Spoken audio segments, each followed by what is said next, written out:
Yes. 5, 4, 3, 2, 1. Welcome to Up in Your Business with Kerry McCoy, a production of flagandbanner.com. Through storytelling and conversational interviews, this weekly radio show offers listeners firsthand insight into starting and running a business, the ups and downs of risk-taking, and the commonalities of successful people. Connect with Kerry through her candid, often funny, and informative weekly blog, where you'll read and can comment on life as wife, mother, daughter, and entrepreneur. And now it's time for Kerry McCoy to get all up in your business. I'm Kerry McCoy, and it's time for me to get up in your business. If right now you're sitting at your computer, you might want to watch us live on flagandbanner.com's Facebook page. It's kind of fun to see what's going on behind the scenes, and today there's a lot going on. So my usual co-hosts, you may have noticed, Jesse or Tim are not here. Jesse's had an emergency. He's got 4 kids, and he's on his way to the hospital with one of them, so he's not here. So Roger is, what do they call it, pitch hitting? That would be pinch hitting. Pinch hitting for him today. So y'all can feel free to grade him today at the end of the show. We'll see how he does. And Roger is a friend. Roger Robinson is a friend of the show. He's also an audio video teacher at what school? That's Metropolitan Career Technical Center. It's a part of Little Rock School District, and we welcome everyone to check it out. If you are a high school age student in Pulaski County, that's Little Rock, North Little Rock, Sherwood, Bryant, Jacksonville, you're all welcome. To go to, it's Metropolitan. Yes, to visit Metropolitan and take a class. I love that. This show, Up in Your Business with Kerry McCoy, began with entrepreneurs in mind, a platform for me, a small business owner and a guest, to pay forward our experiential knowledge in a conversational way. As with all new endeavors, it's had some unexpected outcomes. For instance, this show began with entrepreneurs and wannabe entrepreneurs in mind. But we found it has a much wider appeal because we're all inspired by everyday people's American-made stories. Another discovery I find interesting is that many of my guests have a spiritual bent and the heart of a teacher. And last, that business in of itself is creative. My guest today, former Arkansas Attorney General Mr. Steve Clark, doesn't just have the heart of a teacher. He was actually a law professor at both the University of Arkansas in Fayetteville and St. Thomas School in Miami. As far as creativity goes, he scores a 10, having recreated himself and his career many times over until finding the perfect fit as president of the Fayetteville, Arkansas Chamber of Commerce, which we are going to hear all about today. If you're just tuning in for the first time, you may be asking yourself, what's this lady's story and why should I listen? Well, Roger is here to tell you. Over 40 years ago, with only $400, Kerry McCoy founded Arkansas Flag and Banner. During the last 4 decades, the business has grown and changed dramatically, from door-to-door sales to telemarketing to mail order and catalog sales. And now, Flag and Banner relies heavily on the internet, including the newest features, live chatting. With time and experience, Kerry's business and leadership knowledge grew, as well as the confidence to branch out into multimedia marketing that began with the nonprofit Dreamland Ballroom, as well as the in-house publication of Brave magazine, and now this very radio show. It was in the fall of 2016 when Kerry found herself mentoring yet another ambitious person and decided in a broader way to pay forward not only her life experiences, but others too. Each week on this show, you'll hear candid conversations between her and her guests about real-world experiences on a variety of businesses and topics that we hope you'll find interesting and inspiring. If you would like to ask Kerry a question or share your story, you can send an email to questions, that's questions, at upyourbusiness.com. Thank you. Thank you very much, Roger. My guest today is the president of the fast-growing Fayetteville Chamber of Commerce in Northwest Arkansas and former Arkansas Attorney General, who today still holds the record for being the longest-serving Attorney General in Arkansas history, Mr. Steve Clark. Steve is one of those lucky people who knew at an early age he wanted to be a politician. Born in Leachville, Arkansas, watching his father dabble in local politics, Steve made the decision to major in political science and later went on to receive a law law degree from the University of Arkansas. And as assistant dean to the School of Law in Fayetteville, he met a new law instructor, the young Bill Clinton, and a year later met his girlfriend, Hillary Rodham, and they all became fast friends. This was a time of young, progressive Arkansas politics. Bill Clinton ran for Attorney General and won. Later, he ran for the governorship, leaving the Attorney General position open and an opportunity for Mr. Steve Clark, who won the vacated seat against Art Givens in the Democratic primary. Attorney General Steve Clark held the position for 11 years, which is why I said it makes him the longest-serving Attorney General in Arkansas history. During this time, he impressively argued 8 cases before the U.S. Supreme Court and made national news when Governor Frank White signed a bill, later to be found unconstitutional, that required the balanced treatment of creationism and evolution in public schools that Steve Clark had to defend. I can't wait to hear that story. As many of you will remember, Steve had a foolish fall from grace that sent him into near bankruptcy, homelessness, and cost him his law license for a time. His story is one of supreme success, humility, redemption, and forgiveness. It is a pleasure to welcome to the table the intelligent, hardworking, charismatic president of Fayetteville Chamber of Commerce, Mr. Steve Clark. Thank you so very, very much, Kerry. You can tell I've been reading about you. I believe you have, yes.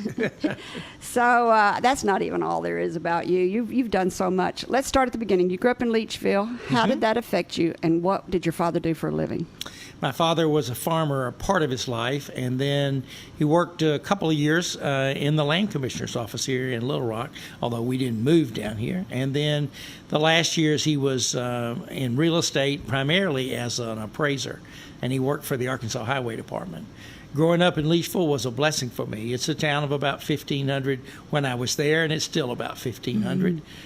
It has one billboard coming into town that says, Leachville, the cleanest town on Buffalo Island where industry and commerce meet. We may have been exaggerating a little bit, but I graduated in the class of 41, and that was the second largest graduation class in the history of the school. But it was a wonderful... not exactly a Mayberry life, but pretty close. My life was particularly blessed because my family just kept encouraging me, and I got some extraordinary opportunities as a high school. First, as a junior, I got to go to Boys State. Nobody from Leachville had ever gone to Boys State. I didn't know what Boys State was. My father just said, "You're going to go," and I went, "Okay." I don't think I want to. And Well, that's something you and Bill Clinton had in common, we did. right? He was there as a counselor the year I was there as a camper. He was 1 year ahead of me in school. Did you meet him there too? I did not. We never met. The first time we met was when he came off a plane in Fayetteville, and I was picking him up, and he was interviewing for a job with the law school faculty, and I was on the faculty, and that's the first time we met. But Leachville's a great town, still is today, and I get there occasionally. I have a lot of relatives, unfortunately, buried in that cemetery, so that's one of the reasons you go up there to visit. But I have several cousins and others in northeast Arkansas, and we grew up. My father farmed doing cotton and soybeans. My father decided 1 year we would have hogs, and I begged him never to have them a second year. Did you have to take care of them? Yeah, I did, and it was not fun. You'd rather pick cotton? I'd rather pick cotton. I did. So you went to school at ASU, you did pick cotton? Yeah. I'm amazed how many people on this show have picked cotton.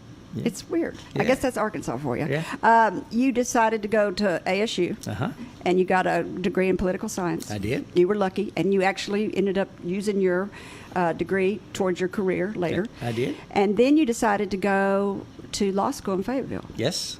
What happened? Well, when I first thought I was going to go to Hendrix, you said something about a lot of your guests have a spiritual bent. There are ministers in my family. In my family, you're either a farmer, a preacher, a teacher, or a politician. That's just about it. You don't get to do anything else. And so I thought I was going to go to Hendrix. None of my family had a college education, but some of them had been in school. My mother had been schooled at Hendrix. My grandfather had been schooled at Hendrix. But my father was a no-nonsense kind of guy. So when I graduated from high school, he said, "Well, if you're going to college, are they open for the summer?" And I said, "Yes, sir." And he said, when do they start? And I said, next week. And he said, are you going? I said, no, sir. When you get out of high school, you take the summer off and kind of get your life. And he said, no, if they're open, you're going to go to school. Mm-hmm. So I went to school year round. My father just said, if they're open and you can go, you take all the credit hours you can take. So in the summer, I took 12, and each semester in the fall and spring, I took 18. And by the time a year had passed, a full calendar year, I was already a junior. And I'm going... And then the next year went pretty fast, and I said, if I can go to law school, and I think I can because I had pretty good grades, but I said, I'm going to get out of law school. I'm going to be 22 years old, and nobody's going to hire me because I'm a kid. Yeah. And he said, well, son, if you got a job to do, you go do it, and you do it as best you can, as quickly as you can, and move on to the next thing. Law school for me was a ticket to get into the political arena because I thought at that time there were a lot of lawyers in the legislature. There are not very many now. And it was a means to be able to be better versed on actually the impact of the rule of law. Mm-hmm. And so whether it was contracts or constitutional law or it's property law or it was criminal law, I got to study all those subjects. And while I was there, we had a new proposed constitution, and I led a group. There's a legal fraternity, and I was in that fraternity. And we created an organization called LayProcon, LayProcon, Learn About Your Proposed Constitution. And it was a way for all of us in this group to study the new proposed Constitution and then go out to the state, to civic clubs, and say, here's the old one, here's the new one. We're not telling you how to vote, but here's the difference. And it was the first time I ever got my picture in the paper. Mm-hmm. And I brought some guys down here. We walked into the old Arkansas Gazette office at 10 o'clock one Friday morning, and we said, we've got a news story for you. And that's when I met the first governor I'd ever met, which was Governor Winthrop Rockefeller. That's a great story. How old were you? 21. Yeah, see, you're just overachiever, intelligent. I couldn't take 18 hours and then take 12 hours in the summer. This is a great place to take a break. When we come back, we'll continue our conversation with Mr. Steve Clark, the president of Fayetteville, Arkansas Chamber of Commerce. We'll learn about his early days as Arkansas's Attorney General and hear some of the stories behind the U.S. Supreme Court cases, and last talk about his current passion, Fayetteville, Arkansas, and the opportunities that may be awaiting you. Listen to all UIYB past and present interviews by going to flagandbanner.com and clicking on Radio Show. Also, by joining our email list and liking us on Facebook, you'll get a reminder notification the day of the show with a sneak peek of that day's guest. Back to you, Kerry. You're listening to Up in Your Business with me, Kerry McCoy. I'm speaking today with Mr. Steve Clark, the president of Fayetteville, Arkansas's fast-growing Chamber of Commerce. Before the break, we were talking about growing up in the small southern town of Leachville, Arkansas, about being an overachiever in college and high school and going off to Boys State. And now he's 22 years old. You've got a law degree already? No, surely not. 23. 23, you've got a law degree. And you've decided, and somehow you've landed a job as the assistant dean at, I know there was a law job in there somewhere, but we're not going to talk about that because that's not as important. So we're going to jump on, and we're going to skip a year. He did get a job after college working in the field of law. But then you somehow ended up as the assistant dean back in Fayetteville, the School of Law, where you met Bill Clinton. Tell us about that story. Well, I was practicing law in Brinkley, Arkansas. I got a call from the acting dean of the law school and said, we've got a job for you if you would be interested. And it's assistant dean, and you in a sense, was just the chief administrative officer. I was teaching one class, and I said, I'm ready. And so went back, joined the faculty in February of 73. And in April of 73, the dean said to me, and he used to call me Pal, and he'd say, hey, Pal. And I don't know why. I was young enough to be his son. I was 25. And he'd say, hey, Pal. He said, there's a guy coming in tonight, and we need to pick him up at the airport. He's gone to law school at Yale, and they say he's one of the brightest people they've ever had as a student at Yale. And y'all about the same age, so you go out there and get him. And so that's the old Drake Field in Fayetteville. And Scheduled Skyways was the airline, and we sometimes called Scheduled Scareways. Scareways, that's right. Yeah, and so the plane landed, and I'm standing there, and he's the last one off, and we're the two youngest people there. So it's kind of like, well, you must be looking for me, and I go, you must be looking for me, and we had never met and instantly liked each other because we both loved politics. And I think we both had a little envy of each other. I was so excited to talk to someone who had seen so much of the world. Because as a Rhodes Scholar, he lived in London and lived, and traveled in England. He had had an opportunity through the help of Senator Fulbright to actually go behind what was then known as the Iron Curtain at one point. And so he'd seen so much of the world, and I just hadn't. But I'd stayed here, and I knew so much about Arkansas. So he'd say, well, down there in Texarkana or over there in Lake Village. I said, well, that would be Gibbs Ferguson, or that would be, how do you know all these people? And I said, well, I helped admit them to law school. I tease and tell people that we stayed up most of the night, talking about how we'd gotten to where we were, and we both discovered we'd been born in a log cabin, and we were self-taught as the law using a candle because there wasn't any electricity. Not all true, of course, but we instantly liked each other, and then Hillary came after we hired him. Hillary came a few months later, and that's the first time that I met her. And he was moving into his house, and we hit it off very well. They are two of the brightest, and in my heart and in my judgment, best people I've ever known. And so working with them was fun and exciting. And then we all wound up in Little Rock working together again. But they were both excellent teachers. Bill and I played intramural basketball. So we had a team of 7 or 8 people. Some of these people now are judges in Fayetteville, but so we were all law students, and we would pick up games at the local junior high. And I would say that the president and I were not the two best players, but we shot the most often. We both had this dream of being, well, I scored 21 points tonight. How about you? Well, I got 31. And the other guys were going, if y'all would pass the ball, we might win every now and then. Because Bill's tall and you're not. That's right. And we jogged together once when he was in the White House. I was up there, and I saw him one week, and he was jogging with a group of Marines, and he waved me over, and we were on the jogging there just outside the Capitol, and he said, when you gonna be up here next? I said, next week. He said, well, call me, we'll run together. I said, sure, Mr. President, sure. And he goes, no, call me, we'll run together. So I call. They say, yeah, he says he wants to run with you. I got to the White House about 6 o'clock in the morning, and we were supposed to run at 6:15, and the president was late, which the president will be late for his own funeral. That's right. That's just a habit of his. Yeah. And the young Marine said, now, Mr. Clark, I hope you and the president won't run off and leave us. And I said, son, take a look at me and take a look at him. We both have had too many McDonald's fries, and we're not going to run off and leave anybody. But I said, I do have a request. He said, what's that? I said, if they shoot at us and miss, don't leave me out here. Don't just throw him in that limousine. Let me fend for myself. They may be a second bullet. He started laughing.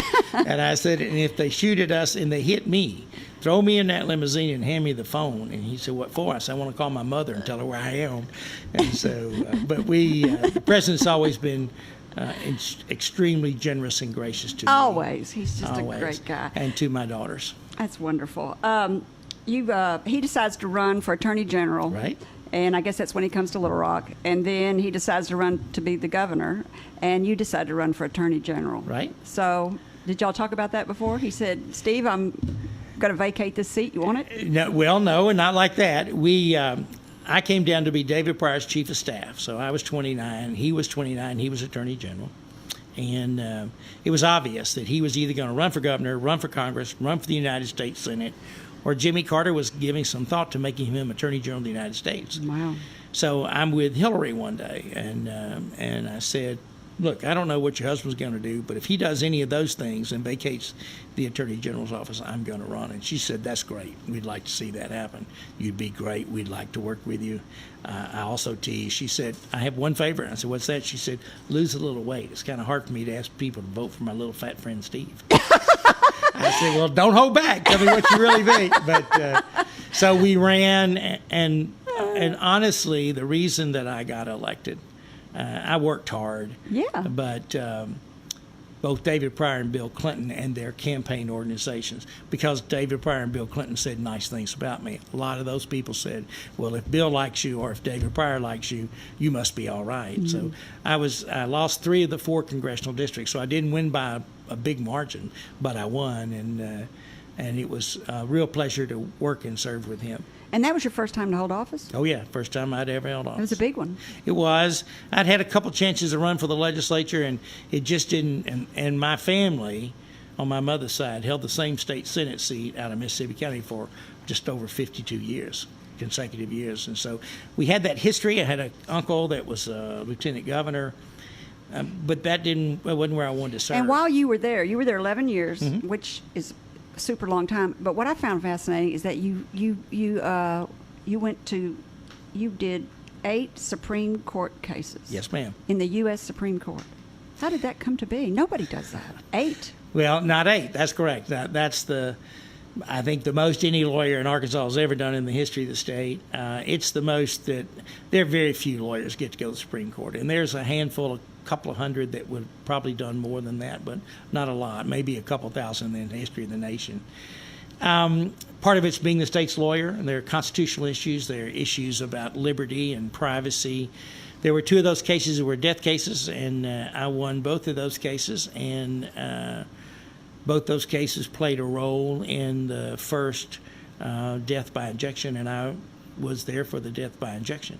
And so the Supreme Court, U.S. Supreme Court's a Super Bowl for a lawyer. Because you walk in the chamber, you're as close to the Chief Justice as I am to you, Kerry. I mean, you're just looking them right in the eye.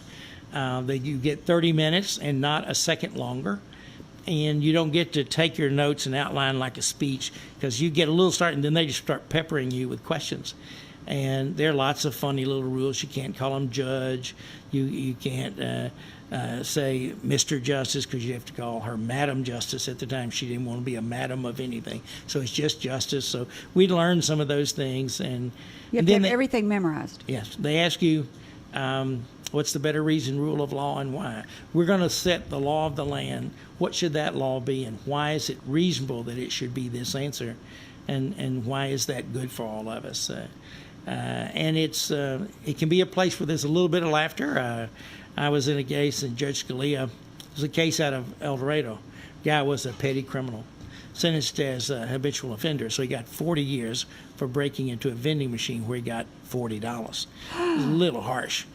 But I was on the state side, so we said, you bet. And he had to have 4 felonies, and he had 8 felonies. But one of those felonies had been pardoned, and nobody knew it. And in the middle of the argument, they raised this issue that he had been pardoned. And Scalia, Justice Scalia said, Mr. Attorney General, where were you when this was going on? And I said, Justice Scalia, I was in the 5th grade. And he just, never mind, So, but yeah, I loved it. I was telling you before. Why would that get to the Supreme Court? It was the issue of fundamental fairness. What had happened was the defendant said it's the burden of the state to meet all the requirements of the law, and that is the law. The requirements were to submit 4 convictions showing he had committed 4 felonies. We did pick 4, but one of them was flawed. And so he said, you don't get 2 bites at the apple. That's what the law should be. We said, well, we have 4 more we could choose from, and we shouldn't be penalized for not knowing the facts. He said, you're the one supposed to know all the facts. Yeah, you should. Yeah, and actually we won that case. The court agreed with us. And what was the agreement that he... The agreement, he got sentenced to 40 years for a robbery of a candy vending machine of just over $41. It was a harsh man.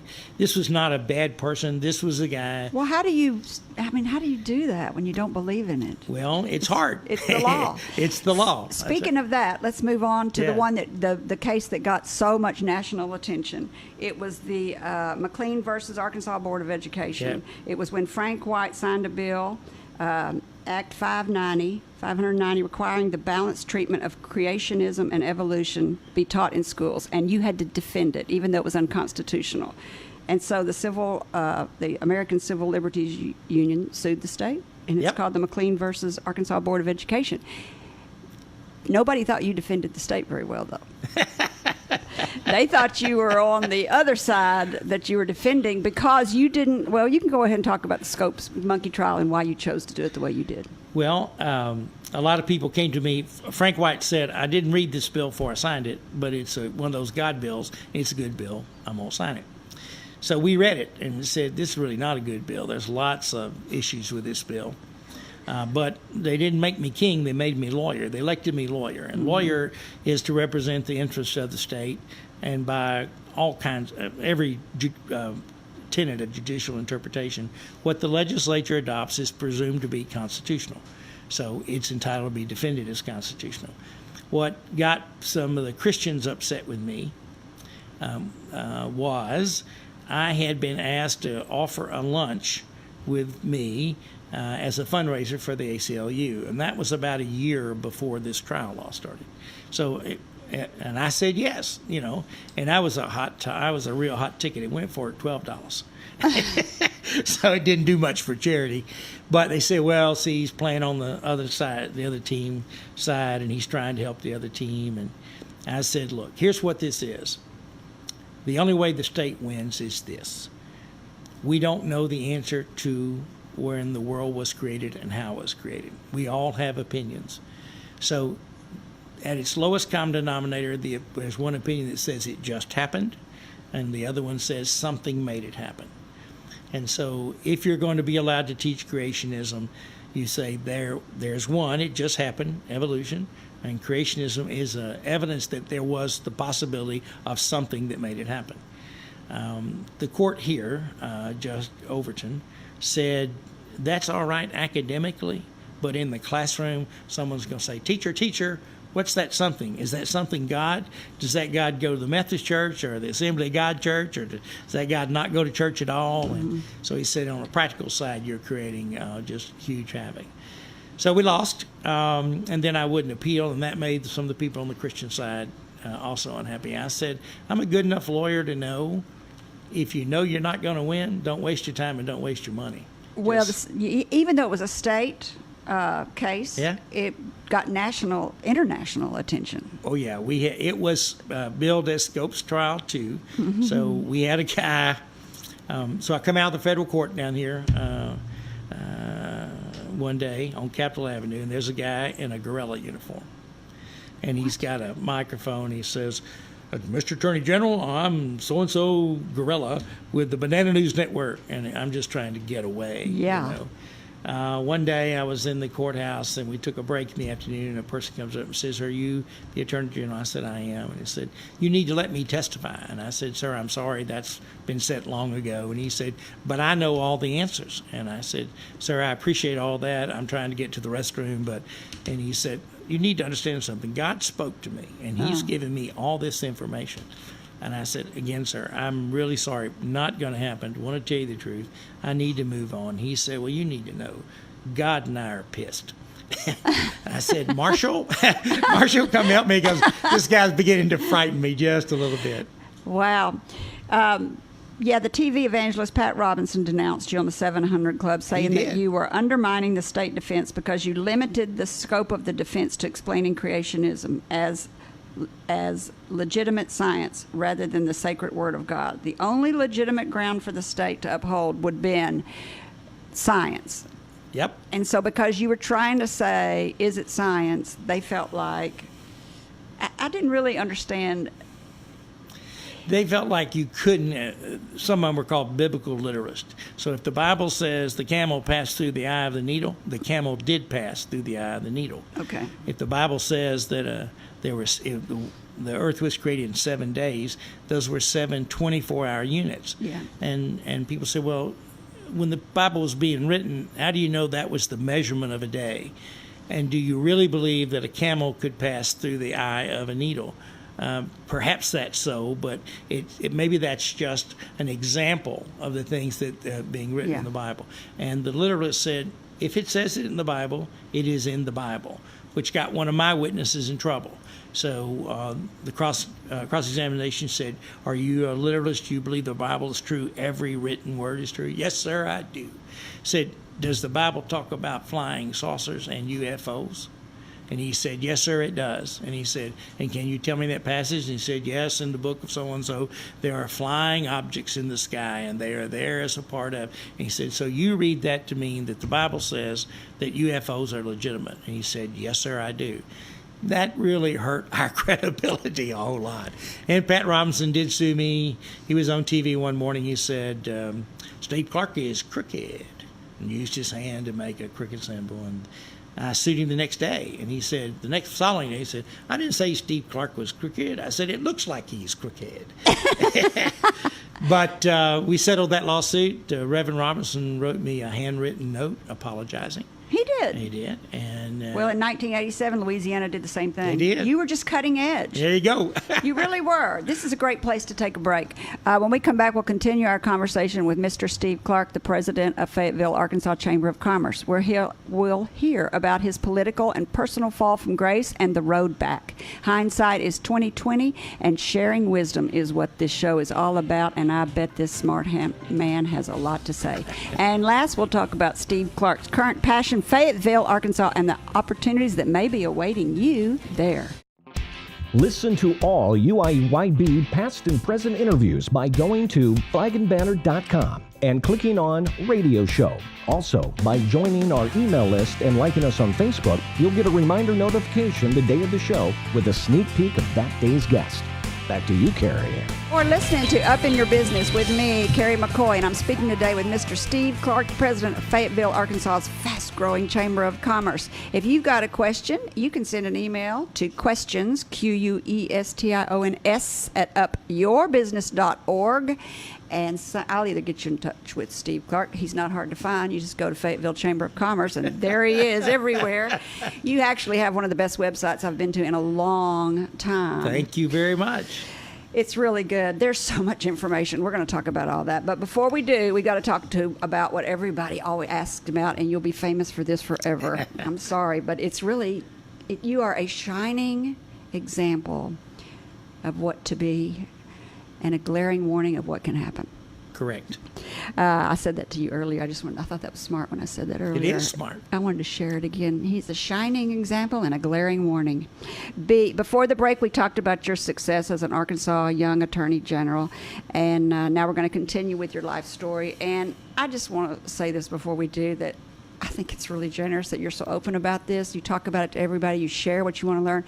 And in reading about you, I realize why you do that, because it goes to the core of who you are. You're a teacher, and you learned a lot, and you're teaching by telling your life story, which is what the show's kind of about, and you're spreading the good news that can come from it, because I read where you said, if my life stands for anything, it's do not quit. That's right. That is your quote.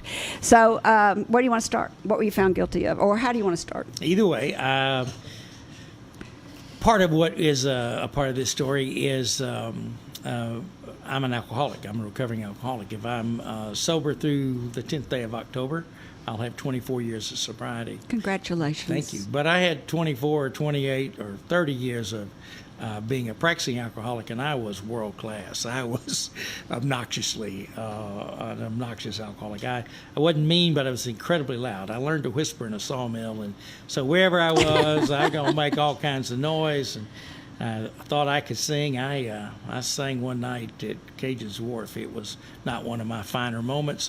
And I always used to like to sing Honky Tonk Angel and Amazing Grace. Kind of felt they had a theme that went together. I don't know whether it did or not. But so, and I refused to recognize that. I had friends that said, do you think you drink too much? I said, no. I work hard, I play hard. If you can't keep up, then don't get off the porch. Yeah. So it also created a great deal of arrogance in me, and it became a false narrative. So instead of seeing what was really going on, I was seeing what I wanted to go on, and so that's part of it. And then, as I announced for governor in 1990, and against my friend Bill Clinton, we were basically in a head-to-head tie. So I had a shot at winning, and about 10 days into it, the story broke about phantom diners. So I had used a state-issued credit card to buy food and alcohol, and said it was all for state purposes. Mm-hmm. I had about a 9-day trial. The jury said, no, Steve, that wasn't all for state purposes. Mm-hmm.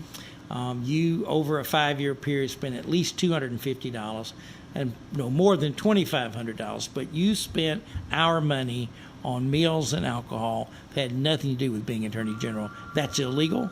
That's theft by deception.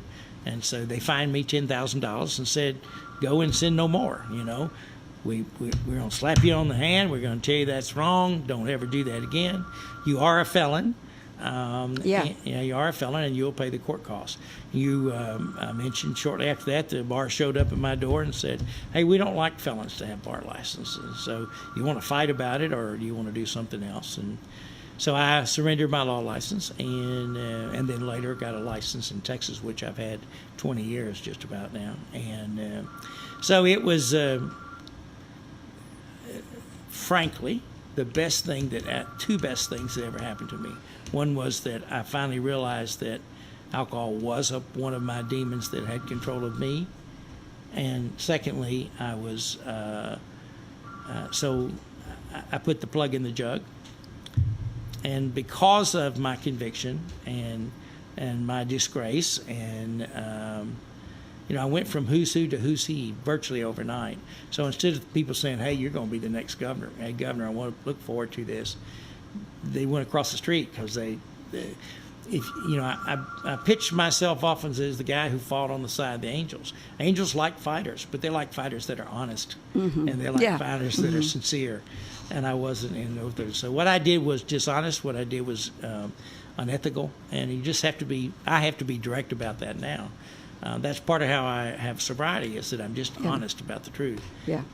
But it gave me so much more. I wouldn't be married to the lady I'm married to now, and I don't love anybody in the world, including my daughters and grandchildren, more than I love my wife. So she came to my life then. The opportunity to go back to the practice of law came into my life. I actually ran for office once again. I ran for mayor. I lost. But Mayor of Fayetteville? In Fayetteville. I lost I announced for the governor's race. I wasn't on the ballot because I withdrew before the ballot was actually made. But I got a few votes. My mother wrote my name in. Some other people, so I got a few votes. But I lost, and then I lost the election for mayor. Those two losses probably were the best things that ever happened to me. And I have the yard signs from those campaigns framed and in my home office.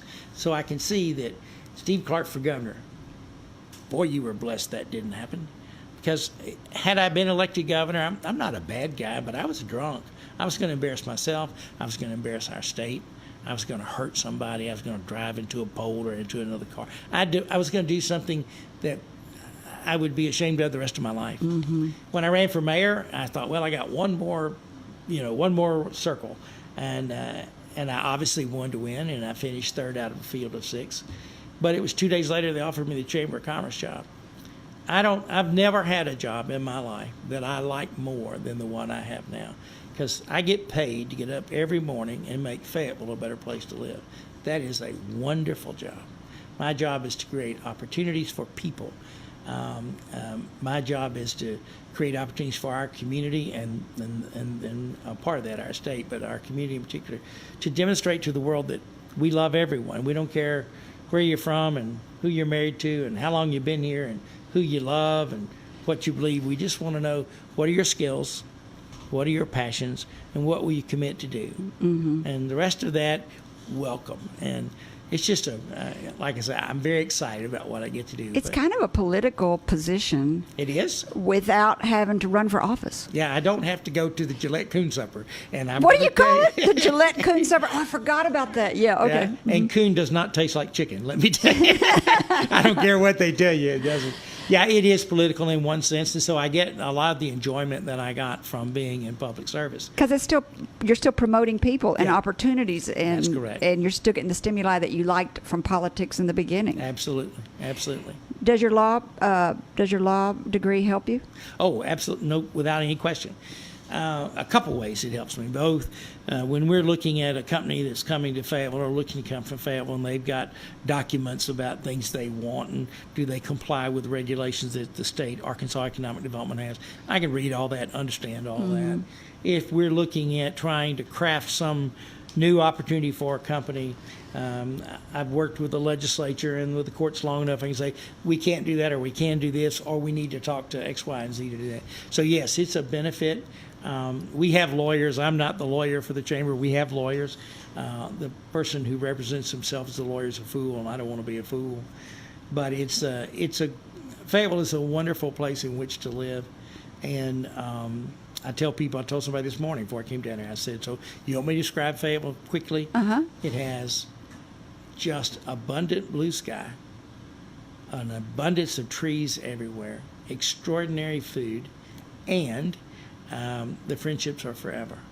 Nobody wants an acquaintance. They want a friendship for forever. So when you can see the sky to the center of the universe, and you can sit under the shade of a tree, and you can enjoy virtually any kind of food you'd like to eat, and the person sitting next to you is going to be your friend for life, that's a pretty sweet place to be. And so I guess that's why it's growing so much. it is growing. We grow more than one person every 6 hours. So What? That's a weird way to think of it. At breakfast, there was someone new this morning, born there and moved there. At lunch, tonight at dinner, and at midnight, and then we'll start again. That's an interesting way to think of it. Governor Mike Huckabee pardoned you. He did. How many years ago was that? Oh, wow. 2005. I applied for a pardon first, and Governor Huckabee turned that down. And I applied for a pardon again, and Governor Huckabee turned that down. And he didn't, and the governor doesn't have to state a reason. They just say yes or no. Yeah. I applied a third time, and Governor Huckabee did grant that pardon, and I will be forever grateful to him for that. So that is a true Shakespearean story right there. I wish people could see your face. People on Facebook can see your face to see how sincere you were about all of that. I think you can hear it in your voice. And I want to take this moment to tell everybody that you're listening to Up in Your Business with me, Kerry McCoy, and I'm speaking today with Mr. Steve Clark, the president of Fayetteville, Arkansas, fast-growing Chamber of Commerce. You're in Fayetteville, in love, seeking employment. You run for mayor. You don't get to be mayor, but you get it. But a few days later, you get to be the president of the Chamber of the Commerce. And you've already said what it is that you love about it. And you've already kind of told us our growth rate, which is 1 every 6 hours, which is a weird way to put it. What is the current population in Fayetteville? We're right at 90,000, and by 2021, we'll be over 100,000 people. Our region's about 540,000 people. Really? And it's changing. So more than half the people who live in Benton and Washington County weren't born in Arkansas. And that's an interesting number and a statistic, and it's important to us. It helps us become even more diverse and even more rich with opportunities. So I was telling these people I was speaking to this morning, I said, so when I speak out of state, I say, my name is Steve Clark, and I'm from Fayetteville, Arkansas, the epicenter of the universe. And they all giggled. And I said, I was expecting that. But at every break today, I'll have another factoid for you about my hometown. And at the end of the day, you're going to come ask for my business card. So I say, did I tell you about my library? We have a public library. We're getting ready to expand it by another 80,000 square feet. We have more than 1 million visits a year, which means with 90,000 people, everybody in our town goes 10 times a year. So that tells you about Fayetteville and its citizens. Did I tell you at my library you can get a fishing pole? You can get inline skates. You can get At the library? At the library. A fishing pole, inline skates, and probably a bicycle. Rent a bicycle. A bicycle, and you can get tools. You can get tools to work in a garden, tools to work around your house. And They're all rentable. Yeah, all rentable. And they'll go, what, at the library? And then I say, did I tell you about my university? Did I tell you about our trails? So in Northwest Arkansas, we have 350 miles of trails. In Fayetteville, we have well over 100 miles of trails. My wife and I like to ride. We were not bicyclists. We started about 2 years ago. Last weekend, we rode 21 miles. And we're just laughing and giggling like we were 12 and 11, You have some of the best bike trails in Fayetteville. We do. We have some. You're right. If you go to your Chamber of Commerce, Fayetteville Chamber of Commerce website and look at these statistics you're talking about, somewhere I read that it has best place to live. Oh, yeah. Let's see. Where's the one? Oh, here's top best places to bike in Arkansas by the Peoples of Bike. That was in 2018. That was just recent. But you've even been nationally recognized for your bike trails. We have been nationally recognized for our bike trails. We've been nationally recognized as the best place for millennials to live. We've been recognized as the best place to start a career. We were recognized as most recently, the 5th best place of all metropolitan areas in the United States in which to live. Now, part of that is because cost of living is very reasonable. Mm-hmm. So you can afford a house. There are lots of housing opportunities. Food and transportation, those issues are not outrageous as compared to others. We still have a hard time getting people to recognize Arkansas and Northwest Arkansas. Yeah. We've been trying to recruit programmers, computer programmers. So we had a conference about a month ago called the Nowhere Conference. So we've been reaching out to people on the East Coast and the West Coast. Come to Fayetteville, come to Northwest Arkansas, work here. There's lots of companies. It's really great. And they're going, where? I don't know where that is. Don't know where that is. So we said we have the Nowhere Conference. Come and we'll show you what happens in Nowhere. In Nowhere, $100 will buy $116 worth of goods and services. In Nowhere, you can rent an apartment with 2 bedrooms for about $650 a month, and in New York, that's $6,000 Yeah. a month. And so here are the differences. And you have all the culture, all the art. We have 2 murals on the chamber walls. One was done by kindergarten students, kindergarten through 4th grade. They're sunflowers. And we didn't pick the topic. We said, we want y'all to do a mural. So they came, painted it with their hands. They painted their hands yellow, put them on there. That made kind of the leaves, their thumbs brown, and then they did their fingers to green. And it's called Sunflowers Rising. And so we use it as the message at the chamber. Sunflowers look for the light. So we say, always be looking for the light. Don't go to the dark side. Yeah. Our kids told us that's what they want us to do. We have another mural the high school students did, and they did it in abstract. And I said, well, that's great, except I represent a bunch of old white men, and old white men are not too flexible. And abstract, they don't usually understand, so I need a storyboard. So I said, you cannot use a sentence or a phrase, but you can use words, and not any more than 15. So they said, this is Fayetteville. This is in the eyes of a 16 and a 17-year-old. Such an important story for we at the chamber to understand. We're progressive, they said. We are funky, they said. Some of my people said, what's funky? I said, it's anything you want it to be. And what a great thing. Yeah. You can be anything you want to be. So we're progressive, we're funky, we're community, we're diverse, we're conscious. I said, you do what they're telling us? We listen. We try to understand what somebody's telling us, because we're not just hearing noise, we're trying to hear what they're saying in that noise. It said that we're artistic. Yeah, you've got great culture up there. Yeah, and so that is a big part of what we get to do, and that's a part of why I like this job so much. And what we then, with those Nowhere programmers, we said, so see, there's arts, there's culture, there's music, there's Broadway theater, there's trails, there's outdoors, there's educational opportunities, there's wonderful cuisine, there's interesting opportunities for conversation. And there's low crime. We just virtually have none. I went to the hospital one time there because my kids all went to school up there. And one time I had to go to the emergency room for something minor. And there was one person in there. And I was like nobody with a gunshot wound or a stab. I was like, well, what's going on in this emergency room? Where am I? I don't know if I like that or not, though. I was kind of like, I want to see the real people. But I got in and out really quick, though. I was kind of surprised. Well, healthcare is a big part of what we're doing.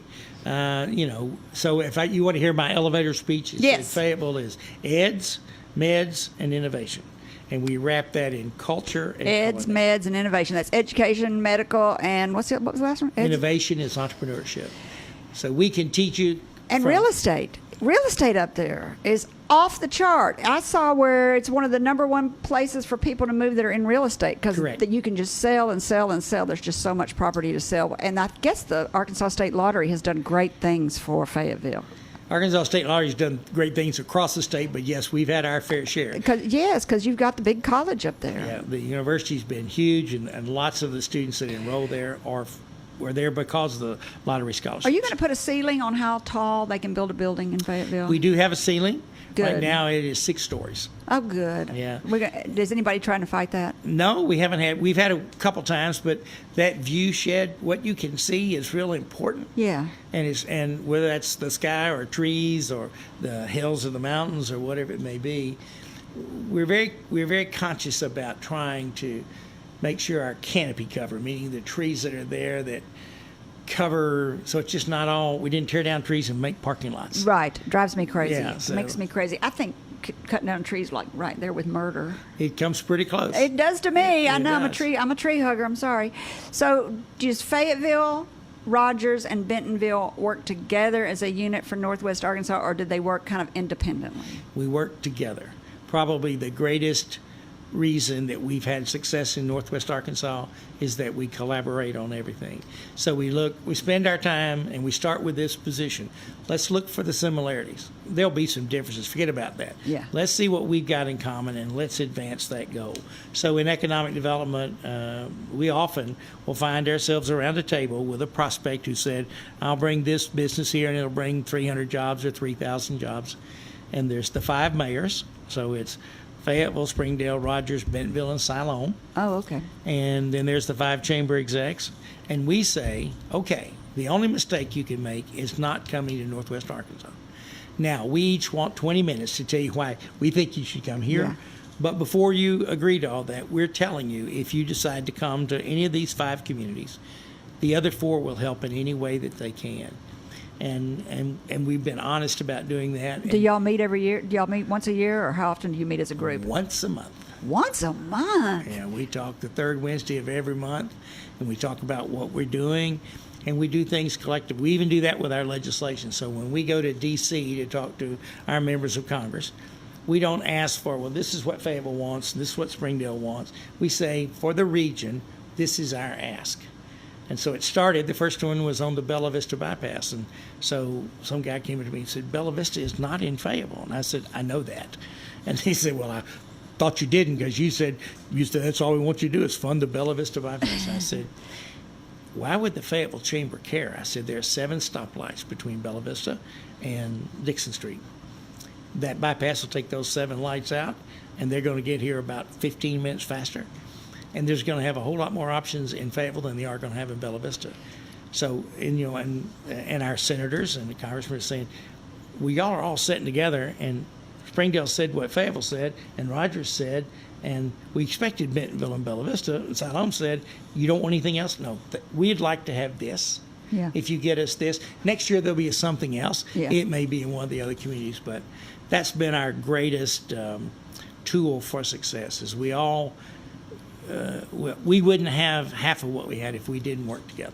No. And I mean, just think about Bentonville with the 21C and the Crystal Bridges. My gosh. And a new one called Momentary that'll be coming in the 2nd month of 2020. And Oh, really? we have a new School of Art at Fayetteville, so we got $160 million to fund a College of Art, a School of Art. What do you think? What? Yeah, 160, the largest amount of money ever given to a public educational institution to create. So we're hiring 21 or 23 brand new art professors. And for us, Wow. that's very good for economic development. Because we have, in my chamber, we have what we call a fab lab. It's a digital fab lab. So we have a woodworking shop, and we have art and 3D printers and laser engravers. And so if you can, sometimes people know what they want to do, but they can't visualize it. But if they can draw it, that picture can be worth 1,000 words. So if you come to my office, you'll see a picture of the human body. And this is all about dealing with what food does as an energy source for cells. And when you look at it, you think it's a piece of art till you get up close. And half the body is a little bit bigger. The right half's a little larger than the left half. And the difference is in the right half, there are cupcakes and pancakes and all kinds of sugar. And over here, there are vegetables and fruits. And a cell's energy source is called a mitochondria. This is what that's all about. It was done by a biology student to understand biology. Oh, art to understand biology. I was wondering where you were going with That's that. what it is. So we're excited about that. That's really exciting. You are such a deep thinker. I love talking to you. We're running out of time. I love talking to you, by the way. You did. Let me thank you for all that you give to all of Arkansas, not just Central Arkansas. Oh, that's sweet. Thank you, Steve. It's important what you do and the message you send and the things you've done to give us all both inspiration and also joy. So thank you, Kerry. You're welcome. Thank you. So if someone wants to come to Fayetteville, what do they do? Call the Little Rock Convention Center? Why would people call you? What do they need to do? Go to your website. They go to our website. Find the events you've got coming along. Yeah, we've got all of them listed. You have statistics out the yin yang. Yeah, It's bizarre how many statistics are on there. We do have a lot of that. That's the lawyer in me. You can tell. All the evidence. Here it is. All the evidence. Yeah. Boy, it is there. So we have an app at the chamber, and so it tells you about all the events. We have an app for the region, which is called Leisure List. So you can pick any of those 5 towns, or you can pick the region. So if you want to know what's going on tonight or tomorrow night. You want to know who's playing music in what venue and what town. You want to know if there's... That's on your website? Yeah, a 5K run. If you want to know if you want to move there and why you want to move there and anything about your industry, that's all on your website. Yep. You need to do my website. I tell you, whoever did it, did you have it done right up there in Fayetteville? We did. Wow, whoever did it did a great job. Thank you. What advice would you give yourself of 20 years ago? Stop drinking earlier? One would have been stop drinking earlier, and two, quit trying to be a big dog. Just get up and face life on life's terms. What do you want your legacy to be? That I didn't miss the dance, that I participated. You sure did. Boy, you hung in there. I've never known anybody to hang in there so good. Let's see, who's my guest next week? I've got to give you a gift. I have a gift for you that you're going to like. You do? Oh, look at here. Yes, I like that very much. I knew you would. It's a U.S. flag and an Arkansas flag, 4x6-inch desk set. Do you have one in your office? I do not, but I do now. It'll be sitting right there on my desk. It's amazing how many people don't have that simple little desk set in their office that are professional men like you. I love it. Thank you very, very You're much. You're welcome. My guest next week, let's see, Roger, who'd I put down? You have Professor Linda Holzer. She is a professor of piano at University of Arkansas since 1995. Oh, my gosh, this girl. She fell in love. Let me just tell you a little bit about her accolades. She's performed at the John F. Kennedy Center Performing Arts, the New Orleans Center for Creative Arts, New York Public Radio Station, noontime concert at St. Patrick's Cathedral in San Francisco, abroad at Europe, Asia, Australia. She just got home from Europe because I had to wait a month or two to get her here. And this is the reason I got to know her, is she's in love with an American classical composer, the first African-American woman to be recognized as a symphonic composer from Arkansas, Florence Beatrice Price, 1887 to 1953. Did y'all know about her? Did you know about her, Roger? No, I did not. John's over there shaking his head. Did you know about her? Nope. I didn't either. So I went to a thing and saw it and was in love with it. All right. If you've got a great entrepreneurial story you'd like to share, I'd love to hear from you. Send a brief bio or your contact info to questions@upyourbusiness.org and somebody will be in touch. And finally, to our listeners, thank you for spending time with me. If you think this program's been about you, you're right, but it's also been for me. Thank you for letting me fulfill my destiny. My hope today is that you've heard or learned something that's been inspiring or enlightening, and that whatever it is, will help you up your business, your independence, or your life. I'm Kerry McCoy, and I'll see you next time on Up in Your Business. Until then, be brave and keep it up. You've been listening to Up in Your Business with Kerry McCoy, a production of flagandbanner.com. If you miss any part of the show or want to learn more about UIYB, go to flagandbanner.com and click on Radio Show, or subscribe to her weekly podcast wherever you like to listen. All interviews are recorded and posted the following week with links to resources you heard discussed on today's show. And Kerry's goal is to help you live the American dream.